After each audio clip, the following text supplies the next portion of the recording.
করে ব্যাগ আছে, সেই ব্যাগে ধুয়ে আনবো। ওমা ভালো করে তাকিয়ে দেখুন, যারা যারা আমাদের পেয়েছে তারা কিন্তু অন্তর থেকে ডেকে পেয়েছে। তাদের মধ্যে এত কি করব, কি দেবো, কি খাবো, কি খাবো, এই এত ভেদাভেদি কিন্তু ছিল না।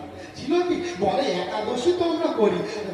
ও ঠাকুর, তুমি তো গান করতে এসেছো বাবা, তা তুমি বলো না বাবা যে একাদশী করলে কি খাবো। অনেক জায়গায় প্রশ্নের সম্মুখীন হতে হয় বাবা, বলে একাদশী করলে কি খাবো। আবার একাদশী করে বাজারে গিয়ে দেখবে না বলছে, বলে চা দিচ্ছে দাদা একটা চা, না আমার একাদশী। আবার গিয়ে একটু দূরে গেছে, দাদা আজকে মাছ নেবে না, জানিস না আজকে একাদশী। মানে সে যে একাদশী করেছে গোটা হাট বাজার সব জায়গায় জানিয়ে তারপর একাদশী। আমরা একাদশী কি খাওয়ার জন্য করি? বিজ্ঞানের ভাষায় যান, বিজ্ঞান বলছে আমাদের পাকস্থলীতে, আমাদের ভেতরে যে যন্ত্রগুলোকে আছে তাদেরও তো রেস্ট দেওয়ার দরকার আছে।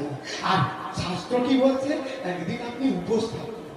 আমরা উপোসের জায়গায় সেই দিন দেখুন সব থেকে বেশি খরচা আমাদের। কি খাবো, সাবুর পায়েস খাবো, সাবুর পরমান্ন খাবো, না চালের খাবো, না সাদা চালের খাবো, কিসের খাবো, না কি ফল খাবো, এইগুলো আগে আমরা বেছে বেছে দেখছি। এইগুলো আমাদের উন্নতি না, আমাদের বলছে উপবাস, অর্থাৎ সন্নিকটে বাস। কার সন্নিকটে? আমি যদি হৃদয় মন্দিরে তাকে যদি স্থান দিতে পারি, যদি হৃদয়ে তাকে ভজনা করতে পারি, তাহলেই আমার সার্থকতা।